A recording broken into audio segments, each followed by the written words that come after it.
de ce résultat-là et je vais continuer avec mes camarades à nous battre et avec justement ce collectif vraiment des candidats spoliés. Parmi lesquels d'ailleurs des candidats qui ont été admis à participer à l'élection présidentielle. Macky Sall ne peut pas me sortir du jeu politique. Ça, c'est une vue de l'esprit à ce niveau. C'est une illusion.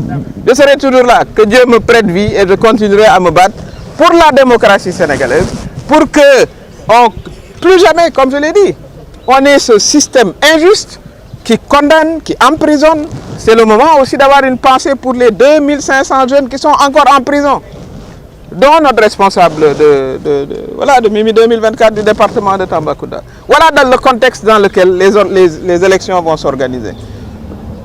Lui-même, Macky Sall, quand il est arrivé au pouvoir, il n'est pas passé par tout ça.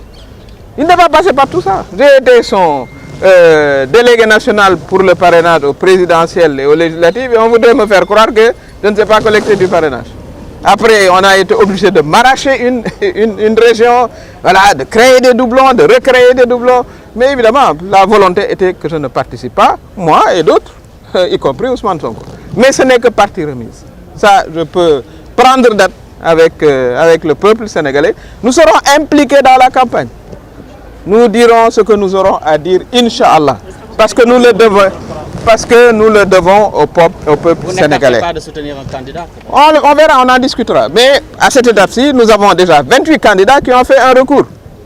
Nous demandons au Conseil constitutionnel... Il y a des candidats qui aujourd'hui ont pu passer le cap du Oui, bien sûr. Est-ce que donc ce combat-là n'est pas perdu d'avance? Rien n'est perdu en démocratie, vous vous battez. Sinon, si on se battait juste pour nous-mêmes, on serait chez nous couchés. Voilà. Mais on se bat pour notre démocratie et ça, c'est complètement injuste. Ce système est injuste parce que même s'il faut un parrainage pour sélectionner les gens, mais il n'y a aucun pays où on tire les candidats au hasard. Ça n'existe pas. Par rapport voilà. à la région de Saint-Louis qui vous aurait été arrachée au premier tour, il a été dit que vous n'avez pas mentionné le nom de la région sur la fiche. Que répondez-vous? Mais vous savez, il y a comment ils ont fait pour savoir au niveau du greffe que nous avions plus de 3000 et quelques parrains? Comment ils ont fait pour le savoir? C'est parce que c'était bien mentionné. Tout cela, c'est de la tricherie pour éliminer certains candidats, dont moi. Voilà, et j'imagine qu'on voulait me faire payer mon combat contre le 3e mandat, mais ce n'est pas grave. Ce n'est absolument pas grave. Le plus important, c'est de se battre pour que la démocratie sénégalaise revienne là où elle était, comme je l'ai dit.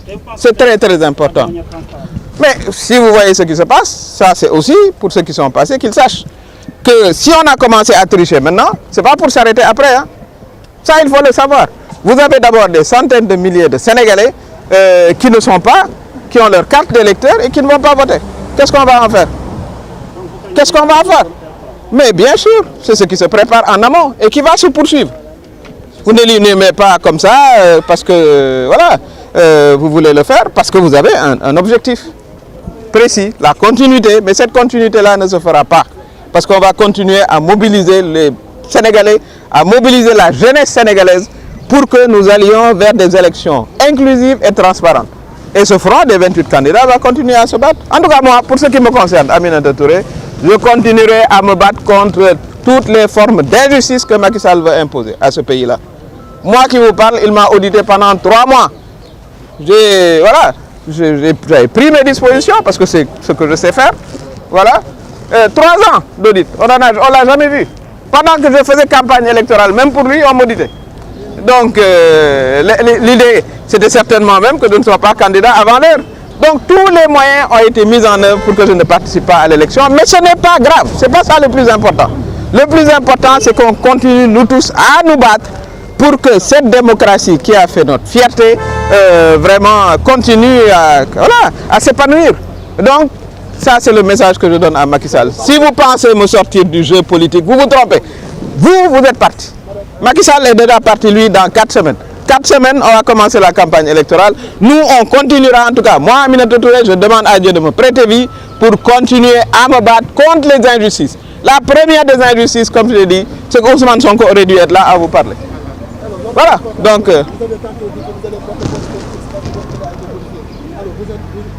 nous allons le faire, bien sûr que nous allons le faire. Nous allons le faire, nous ne allons pas nous en arrêter là. Hein. Parce que nous sommes pour les combats de principe. Vous ne pouvez pas venir prendre les clés des gens, les changer, etc. Avoir un résultat tout fabriqué et penser que bon, on va aller s'asseoir. Moi, ça ne fait que me motiver. Moi, ma personnalité, c'est que quand je dois vivre une injustice, je me bats avec le peuple sénégalais, avec la jeunesse sénégalaise. Et c'est le moment aussi maintenant de parler de toutes les questions. La libération de ces jeunes et qu'on élucide aussi la mort de ces jeunes. On ne doit pas passer pour perte et profit toutes ces questions-là. En tout cas, je voudrais vous aussi vous féliciter, vous les journalistes, hein, parce que vous êtes là et vous êtes témoins aussi. Vous êtes des témoins de l'histoire du Sénégal, de toutes ces formes d'injustice dont souffrent beaucoup de Sénégalais, dont les jeunes, les politiciens, comme je l'ai dit, Ousmane Sonko et moi-même aujourd'hui. Mais cela ne m'étonne pas, parce que dans un combat, il faut accepter les sacrifices. Ousmane Sonko, il est en prison.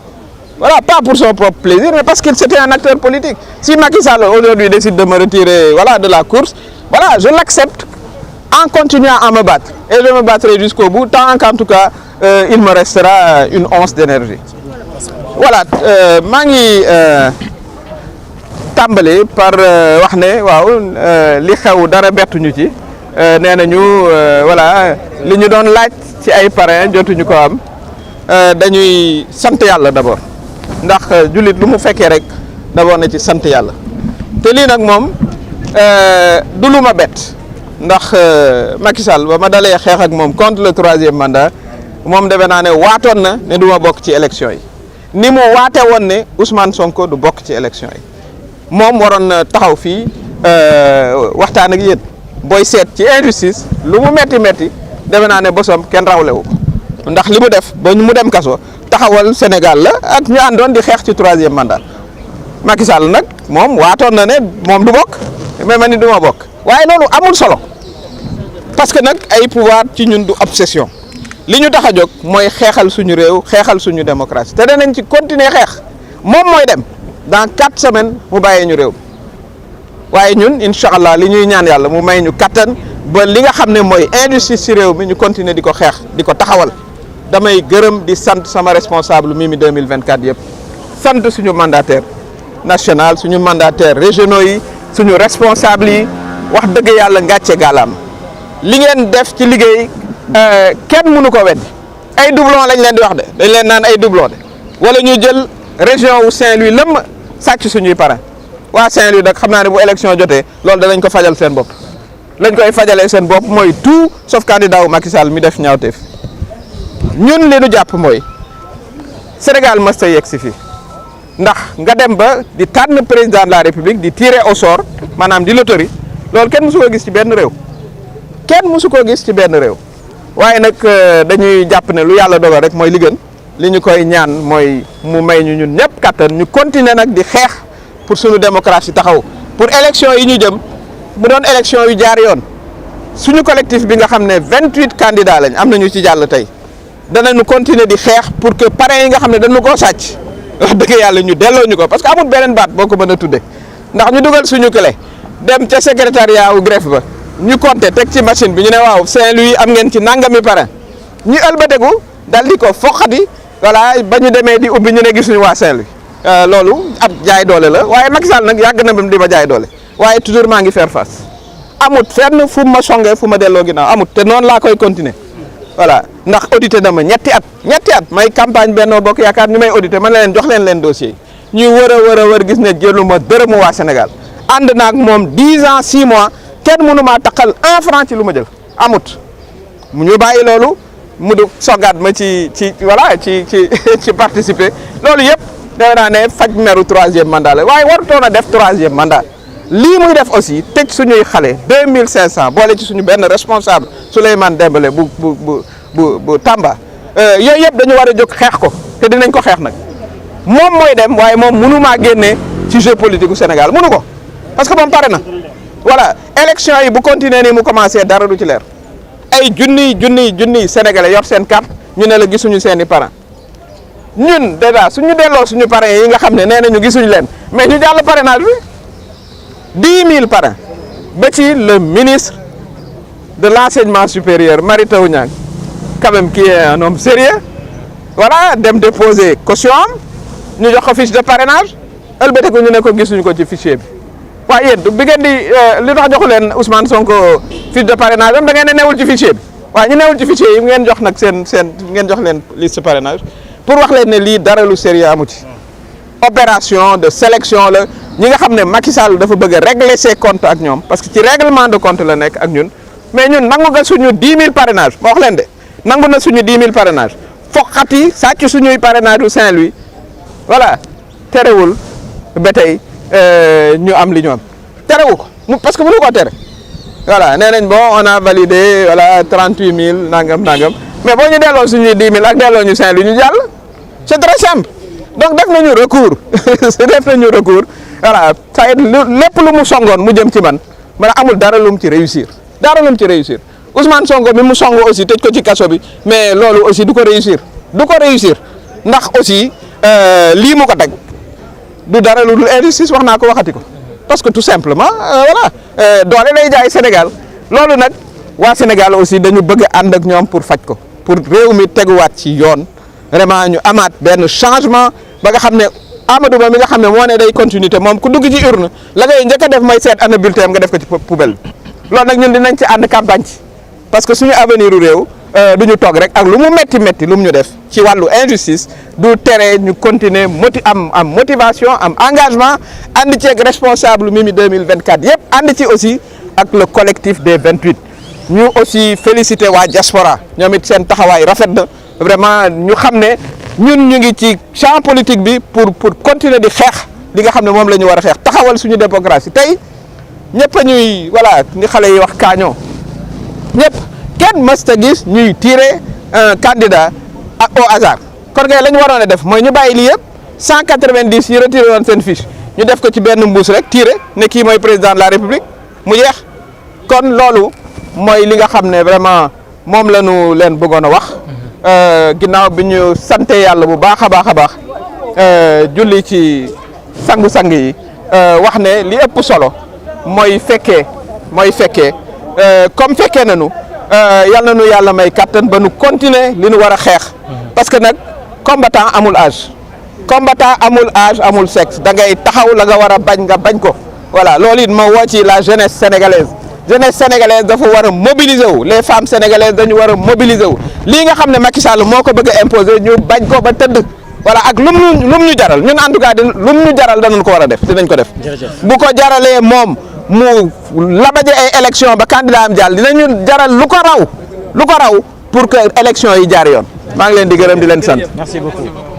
merci beaucoup madame Aminata Touré dégg ngeen kàddu yi nga. Prochainement à nos militants sympathisants à la presse où le président Mamadou Diao va s'adresser au peuple sénégalais pour remercier les gens qui l'ont parrainé spontanément parce que depuis le début, on n'a pas fait une grande tournée, c'était pas facile, on était victime de beaucoup d'injustices, beaucoup d'attaques, mais malgré tout ça, on a réussi à franchir le cap du parrainage. Donc merci beaucoup au peuple sénégalais, merci beaucoup aux militants sympathisants qui sont constitués en majorité de jeunes qui ont décidé de parrainer la candidature de El Hadji Mamadou Diao. Alhamdulillah, merci beaucoup à la presse qui a couvert l'ensemble des activités. Donc maa ngi tudd Massène Papa Gueye nekk mandataire coalition Diao 2024 bi investir El Hadji Mamadou Diao ñu gën koo xam si Mame Boye Diao. yombutoon parce que après tirage bi ñu ngi nekkoon 69e bi ñu ñëwee première phase bi malgré suñu rang on a validé 32 000 parrains ñu waroon régulariser 11 331 parrains alhamdulilah dépassé nañ seuil 0,6% bi ba am 53 022 parrains loolu nag bu ñu ko amee dañ koy gërëmee les militants sympathisants les délégués régionaux les jeunes les femmes qui travaillent avec nous ak sénégalais yi nga xam ne spontanément lañ adhéré projet El Hadji Mamadou Diao bi nga xamante ne livre programme la bind tuddee ko le Sénégal qui vient les jours à venir dina jox rendez-vous presse bi locale presse nationale ak internationale pour waxtaan ak ñoom si li ñu jublu muy campagne électorale bi parce que suñu dossier yëpp mot nañ dañuy commencé campagne électorale bi sensibiliser nit yi tournée yi ñu demutoon ñu dem fa saafonteeg population bi donc prochainement suñu cellule de com bi dinañ leen convoquer pour une grande rencontre boo xamante ne ce sera